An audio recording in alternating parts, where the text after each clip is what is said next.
আসসালামু আলাইকুম, সবাই কেমন আছেন? আলহামদুলিল্লাহ, আপনাদের দোয়া আমি অনেক ভালো আছি। আজকে আমি বানাবো কলার চপ। এই জন্য আমি দিয়ে দিলাম কলা এবং ছোট ছোট একটা আলু কেটে দিলাম 4 টুকরা করে, এবং কলাই কিন্তু ছোট ছোট পিস করে নিয়েছি। এখন আমি একটু হলুদ দিয়ে সিদ্ধ বসিয়ে দিব। একটু দিয়ে দিলাম হলুদ গুঁড়া। হলুদ গুঁড়াটা দিলে কালারটা সুন্দর হয়। এই যে একটু নাড়াতে দিয়ে দিলাম, হলুদ গুঁড়া দিয়ে চুলায় বসিয়ে দিলাম। আমার কিন্তু সিদ্ধ হয়ে গেছে এবং পানিটা কিন্তু অনেক কালো হয়ে গেছে, দেখলেও কিন্তু বোঝা যায়।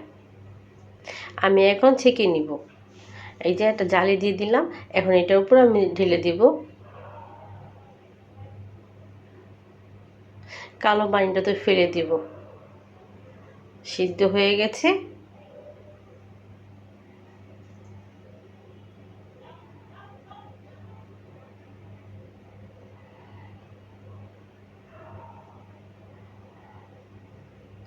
এখন আমি কিন্তু খোসাটা ফেলে নিব, এবং আলুর খোসা, এই যে খোসা ফেলানো হয়ে গেছে আপনাকে দেখলাম। এখন আমি আলু ছিলে নিলাম, আলুর খোসাটা ফেলে দিই। এই যে আলুর খোসা কিন্তু ফেলে দিলাম। আমি কিন্তু কলাটা আমার মাখানো হয়ে গেছে, একটু আদা দিয়ে দিলাম, লবণ অবশ্যই স্বাদ মতো, হলুদ গুঁড়া, মরিচ গুঁড়া,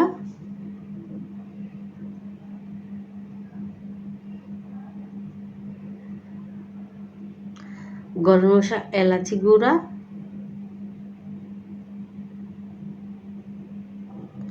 একটু গোলমরিচের বাটা,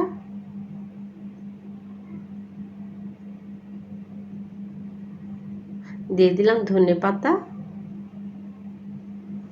কাঁচামরিচ কুচি,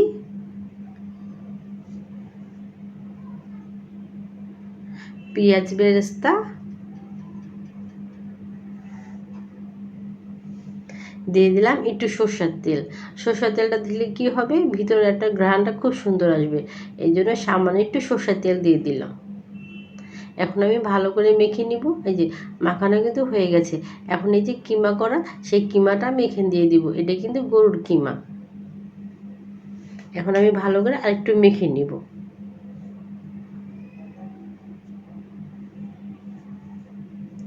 আমার কিন্তু মাখা শেষ। এখন আমি এক এক করে চপ বানিয়ে নেব।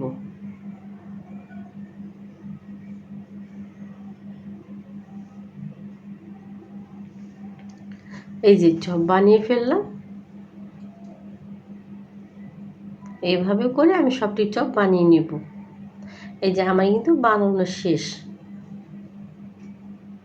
আমরা দুজন মানুষ, তাই অল্প করে বানিয়েছি, বাকিটা ডিপে রেখেছি অন্য একদিন খাবো বলে। ভাজা শুরু করে দিলাম। কালারটা খুব সুন্দর আসছে না? এই যে উল্টে দিলাম। আমি অল্প তেলে ভাজবো, কারণ বেশি তেল দিলে ফেটে যায়। এই জন্য আমি অল্প তেলেই কিন্তু আমার ভাজা হয়ে গেছে। কেমন হলো কলার চপটা অবশ্যই কমেন্ট করে জানাবেন। তবে অবশ্যই এটা মজাদার একটা রেসিপি, আপনারা খেয়ে দেখতে পারেন।